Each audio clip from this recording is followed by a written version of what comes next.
नमस्कार, मैं Vijaypal GK series history के नेक्स्ट वीडियो में। इस वीडियो में हम पोस्ट मॉडर्न पीरियड के बारे में क्वेश्चंस फ्रेम करेंगे, जिसका समय है 200 BC से 200 AD के बीच में। इस पीरियड को दो पार्ट में डिवाइड किया गया है, नॉर्थ इंडिया और साउथ इंडिया के हिसाब से। तो इस वीडियो में हम नॉर्थ इंडिया से रिलेटेड क्वेश्चन पूछेंगे। पहला क्वेश्चन है, उत्तर मौर्य कालीन प्रमुख राजवंशों के नाम बताओ। यानी कि इस पीरियड में कौन कौन से प्रमुख राजवंश हुए हैं उनके बारे में। तो उत्तर भारत में जो प्रमुख राजवंश हैं, शुंग और कण्व राजवंश, जिसको ब्राह्मण साम्राज्य के नाम से जानते हैं, ये उत्तरी भारत में है। सातवाहन राजवंश जो मध्य भारत में है। तीसरा चेदी राजवंश जो कलिंग उड़ीसा में है। इसके अलावा मध्य एशिया से एक के बाद एक 4 अलग अलग शक्तियों ने भारत पर आक्रमण किए हैं और भारत के अलग अलग क्षेत्रों में रूल किए हैं। तो उन चारों के बारे में भी हमें इस पीरियड में पढ़ना है। ये कौन कौन सी हैं? हिंद यूनानी, शक, पार्थियन या पल्लव और कुषाण। तो ये सारे हैं उत्तर भारत के राज्य, जिसके बारे में हमें इस वीडियो में पढ़ना है। दक्षिण भारत में जो प्रमुख राज्य हैं उनको हम चोल, चेर, पांडे के नाम से जानते हैं, और ये जिस क्षेत्र में ये रूल किए हैं उसको हम तमिल क्षेत्र के नाम से जानते हैं। और इन राजाओं के बारे में जो जानकारी मिलती है वो संगम कालीन जो साहित्य है उससे जानकारी मिलती है, इसलिए इसको संगम युगीन राज्य भी कहा जाता है। दूसरा जो क्वेश्चन इस वीडियो में है वो है, शुंग वंश का संस्थापक कौन है? तो पुष्यमित्र शुंग इस वंश का संस्थापक है, जिसने मौर्य वंश के अंतिम जो शासक है वृद्रक, उसको हत्या करके ना अपने आप को राजा बनाया था, और विदिशा जो मध्य प्रदेश में जगह है उसको अपनी राजधानी बनाया था। पुष्यमित्र शुंग ने हिंद यूनानियों का जो प्रसिद्ध शासक है मिनांडर, उसको हराया है, और 2 बार इसने अश्वमेघ यज्ञ करवाया है। आपने रामायण में भी देखा होगा कि राम जी के द्वारा जब साम्राज्य का विस्तार किया जाना था तो एक घोड़ा छोड़ा गया था, और ये मान्यता है कि घोड़ा जिन जिन इलाकों में जाएगा, अगर किसी ने नहीं रोका तो वो सारा इलाका एक प्रकार से जीत लिया माना जाएगा। तो 2 बार इसने अश्वमेघ यज्ञ किए हैं, और पतंजलि जो इसके दरबार में विद्वान थे उनके द्वारा ये यज्ञ करवाए गए हैं। पुष्यमित्र शुंग ने एक और उपलब्धि हासिल की थी कि बरहूत जो एक महत्वपूर्ण स्तूप है बौद्ध धर्म से रिलेटेड, उसका निर्माण भी पुष्यमित्र शुंग ने करवाया था। तीसरा क्वेश्चन है, कण्व वंश की स्थापना किसने की? तो पुष्यमित्र शुंग का जो वंश था, शुंग वंश, उसका जो अंतिम शासक था देवभूति, उसकी हत्या कर दी गई थी। किसके द्वारा? वासुदेव के द्वारा 73 ईसा पूर्व में। और इसी वासुदेव ने देवभूति की हत्या करके नया वंश शुरू किया, जिसको हम कण्व वंश के नाम से जानते हैं। सुशर्मा इस वंश का, कण्व वंश का अंतिम शासक है। तो ये ज़्यादा महत्वपूर्ण वंश नहीं है, लेकिन कई बार क्वेश्चन पूछ लिया जाता है कि कण्व वंश की स्थापना किसने की और इसका अंतिम शासक कौन है। तो इस वंश के लिए यही एक महत्वपूर्ण क्वेश्चन बनता है। अगला क्वेश्चन, सातवाहन वंश का संस्थापक कौन है?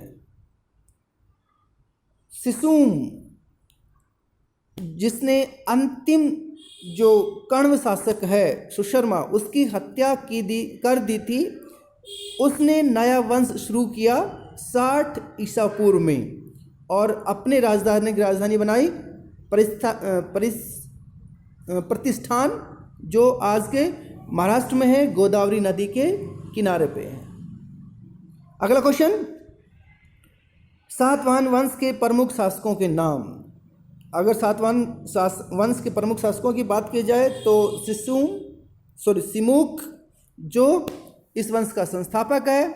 इसके अलावा सातकर्णी, गौतमी पुत्र सातकर्णी, वशिष्ठी पुत्र पुलुमावी तथा यज्ञश्री सातकर्णी। आपने देखा होगा कि अधिकतर राजाओं के साथ सातकर्णी शब्द लिखा हुआ है। तो ये इस वंश के प्रमुख शासक हैं। अगला सवाल, सातवाहन शासकों ने किन किन धातुओं के सिक्के चलाए? तो कई धातुओं के सिक्के चलाए इन्होंने, जिसमें चांदी, तांबा, सीसा, पोटीन और कांसे के सिक्के शामिल हैं। और सबसे ज़्यादा सिक्के जो इन्होंने चलाए हैं वो शीशे के चलाए हैं, और ये शीशा वो कहाँ से मंगवाते थे? रोम, इटली से मंगवाते थे। अगला सवाल, ब्राह्मणों को भूमिदान देने की प्रथा किसने शुरू की? तो भूमिदान का मतलब होता है भूमि का दान देना, और ब्राह्मणों को इसकी शुरुआत सबसे पहले सातवाहन शासकों ने की थी। इसकी जानकारी हमें कहाँ से मिलती है? इसकी जानकारी हमें सातवाहनों के एक अभिलेख है जो नानाघाट से, ये महाराष्ट्र से मिला है, पहली प्रथम शताब्दी ईसा पूर्व का। इस अभिलेख से हमें ये जानकारी मिलती है कि सबसे पहले ब्राह्मणों को भूमि दान देने की जो शुरुआत है वो सातवाहन शासकों ने की थी। अगला सवाल, दक्षिणापथ के स्वामी के नाम से किन शासकों को जाना जाता है? तो इसका उत्तर भी सातवाहन शासकों को जाना जाता है। क्यों? क्योंकि उत्तर भारत और दक्षिण भारत के बीच वाला जो इलाका है उसमें सातवाहन अपना रूल करते थे, और दक्षिण में जाना है तो इसी रास्ते से गुजरना होता था, इसलिए इनको दक्षिणापथ के स्वामी भी कहा, यानी दक्षिण की जाने वाला जो पथ है उसके स्वामी या मालिक।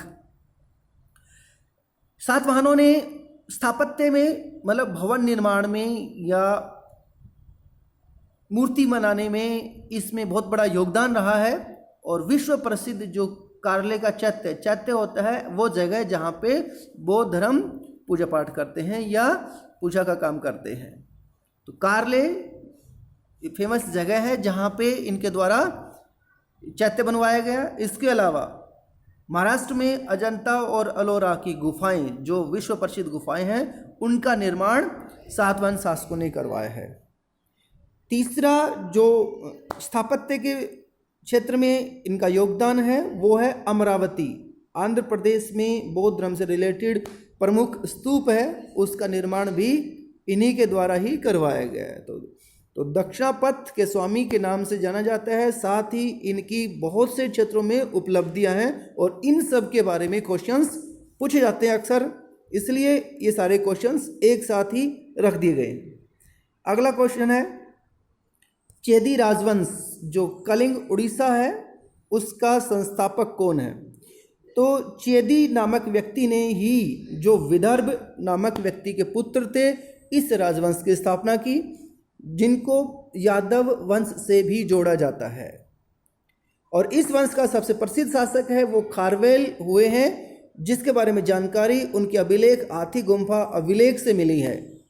इसी अभिलेख से हमें यह भी जानकारी मिलती है कि जैन मुनियों के लिए खारवेल ने उड़ीसा में उदयगिरी की पहाड़ी में गुफाओं का निर्माण करवाया है। उदयगिरी में उड़ीसा में एक जगह है, उदयगिरी और खंडगिरी, दो पहाड़ियां हैं जहां पे जैन लोगों के लिए गुफाओं का निर्माण किया गया ताकि वहां पे रहकर वो चिंतन कर सके। अगला प्रश्न है, हिंद यूनानी वंश का संस्थापक कौन है? तो हिंद यूनानी जो वंश है, जो बैक्टीरिया आधुनिक मध्य एशिया में एक जगह है, वहाँ से इस वंश की स्थापना होती है या साम्राज्य की शुरुआत होती है। डियोडोटस प्रथम इस वंश के संस्थापक है। इसी वंश का एक शासक है डेमेट्रियस। इसने भारत पर आक्रमण किया और सियालकोट, जो उसको उस समय साकल कहा जाता था, जो आज के पाकिस्तान में है, इसको अपनी राजधानी बनाया। तो ये सब इसमें 3-4 क्वेश्चन बन गए हैं कि हिंद यूनान पहला यूनानी वंश कौन सा है या पहले मध्य एशियाई राजवंश कौन है जिसने भारत पर आक्रमण किया? तो हिंद यूनानी है।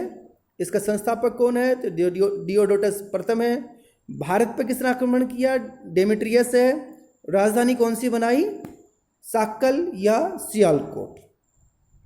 अगला सवाल, हिंद यूनानी वंश का सबसे प्रसिद्ध राजा कौन है, शासक कौन है?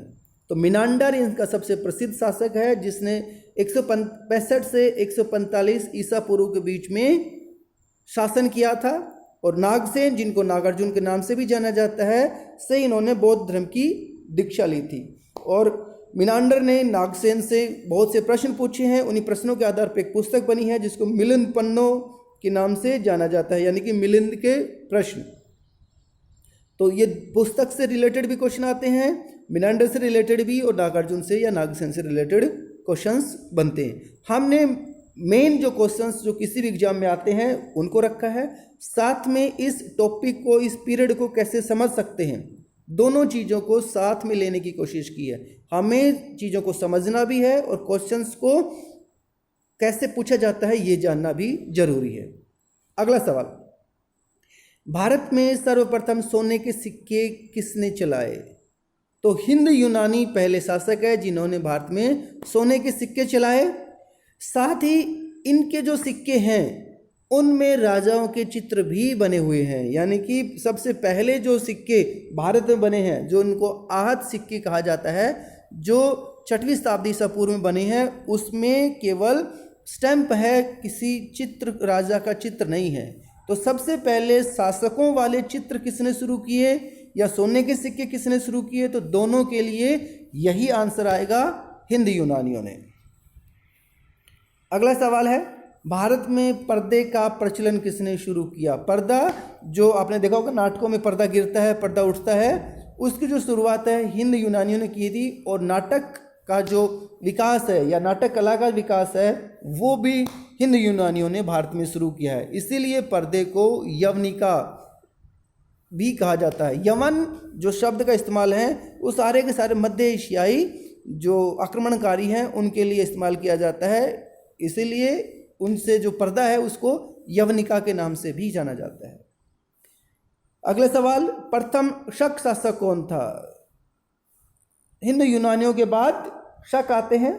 शकों का जो पहला जो शासक है उसको माओस या मोगा के नाम से जानते हैं और ये पहली शताब्दी ईसा पूर्व में शासक बनता है। चूँकि यूनानियों के बाद आए थे, इनकी 5 शाखाएं हैं। शकों की 5 शाखाएं भारत में रही हैं, जो मध्य एशिया के बेसिकली रहने वाले थे और भारत में चारागाह की यानी पशुओं को चराने की तलाश में आते हैं। इन 5 शाखाओं में से सबसे लंबे समय तक जो शाखा चलती है वो पश्चिमी शाखा है या पश्चिमी शक है, जिनको बाद में चंद्रगुप्त सेकंड के द्वारा हराया जाता है। अगला सवाल है, विक्रमादित्य कौन था? तो 58 ईसा पूर्व में उज्जैन का एक स्थानीय शासक था जिसने शकों को हराया था और हराने के बाद विक्रमादित्य की उपाधि धारण की थी। और उसके बाद विक्रमादित्य एक प्रकार से वीरता की एक प्रतीक चिन्ह बन गया और एक के बाद एक लगभग 14 भारतीय राजाओं ने इस उपाधि को धारण किया है। सबसे प्रसिद्ध जो विक्रमादित्य हैं वो चंद्रगुप्त सेकंड है और अंतिम विक्रमादित्य हेमू है, जिसने पानीपत की सेकंड लड़ाई में अकबर के द्वारा युद्ध किया था, अकबर के साथ युद्ध किया था और इसमें उसकी मृत्यु हो जाती है। अगला सवाल, शकों का सबसे प्रसिद्ध शासक कौन था? तो शकों का सबसे प्रसिद्ध शासक रुद्रदामन प्रथम है, जिसने 130 से 150 ईस्वी सन के बीच में शासन किया है।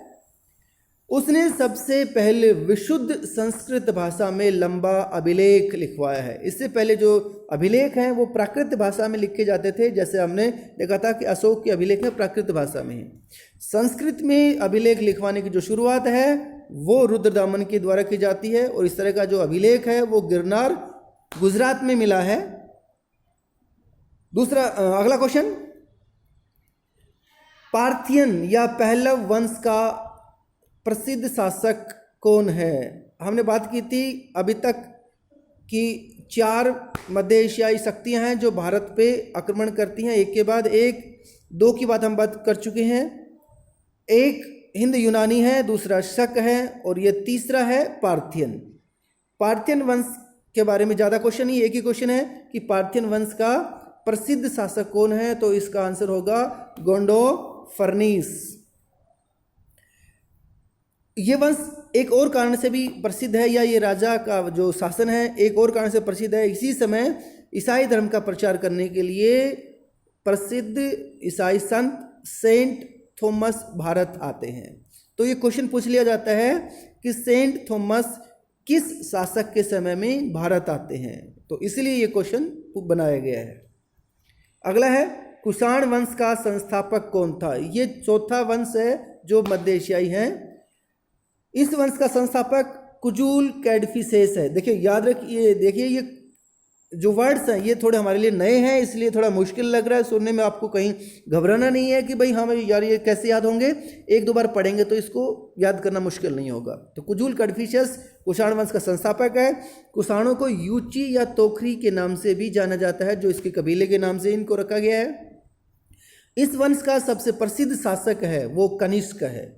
हमें इन चारों में याद रखना है कि शुरू किसने किया वंश और उसका प्रसिद्ध शासक कौन है। जैसे मिनांडर की बात आई थी, रुद्रदमन प्रथम की बात आई थी, गोंडोफर्निस की बात आई थी और ये कनिष्क। तो इन सभी के बारे में क्वेश्चन पूछ लिया जाता है, इसलिए क्वेश्चन बनाना जरूरी था।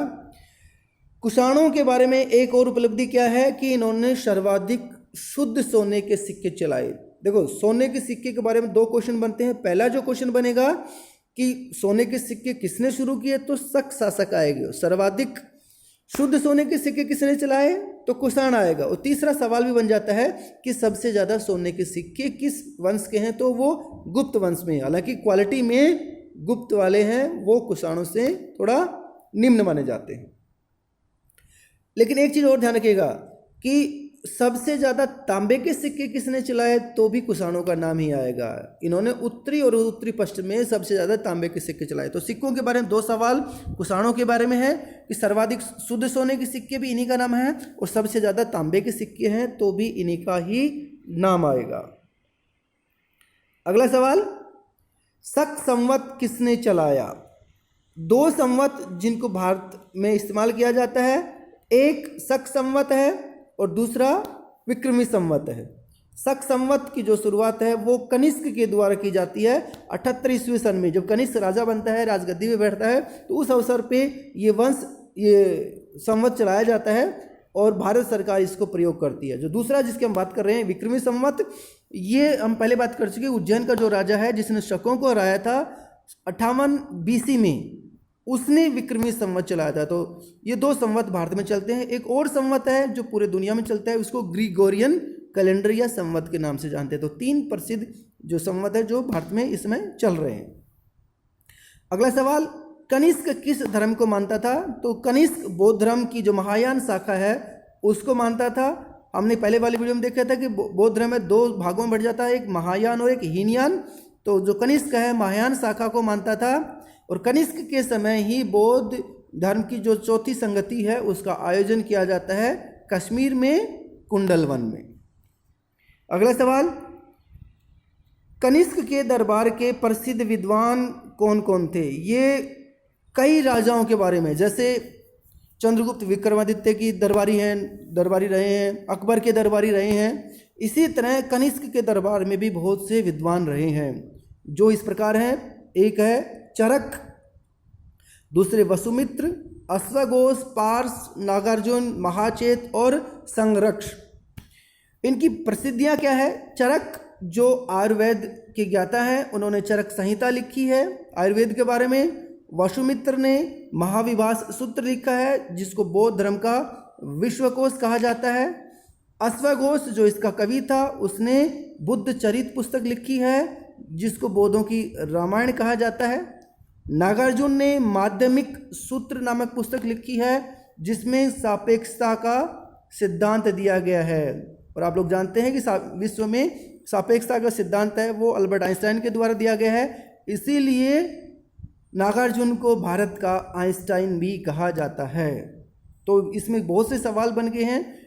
कनिष्क दरबार के विद्वान कौन कौन से हैं, उनकी क्या क्या उपलब्धियां हैं, उन्होंने कितने क्या कुछ किया है उसके बारे में। अगला है, कुषाण कालीन मूर्ति कला की कौन सी शैलियां विकसित हुई थी कुषाण काल में। तो दो शैलियां हैं मूर्ति कला मतलब मूर्ति बनाने की कला। एक है गांधार कला जो तक्षशिला का जो सेंटर है, दूसरा है मथुरा कला जो उत्तर प्रदेश में है। गांधार कला में क्या है कि यूरोपीय और भारतीय शैली का मिश्रण है, यानी कि जो टॉपिक है वो भारतीय हैं लेकिन उसका जो प्रस्तुतिकरण है, बनावट है, वो यूरोपियन स्टाइल की है, जबकि मथुरा है वो शुद्ध भारतीय शैली है। अगला सवाल, कुषाणों का रेशम मार्ग में क्या भूमिका थी। जो कुषाण शासक हैं उन्होंने अपने क्षेत्र से गुजरने वाले व्यापारिक मार्गों का निर्माण किया था जिसमें से रेशम मार्ग एक है। हमने पहले वीडियो में देखा था कि रेशम मार्ग के कई भाग थे। एक भाग है कुषाण राज्य से गुजरता था, क्योंकि कुषाण राज्य उसको संरक्षण देते थे इसलिए उनको काफ़ी लाभ मिलता था, क्योंकि व्यापारी लोग उनको उसके बदले में पैसा देते थे और ये लगभग 6000 किलोमीटर लंबा मार्ग था। तो ये क्वेश्चन थे इस पार्ट में। उत्तर भारत में जो दक्षिण भारत है उसका क्वेश्चन है हम दूसरे वीडियो में करेंगे। इसके लिए इतना ही, धन्यवाद।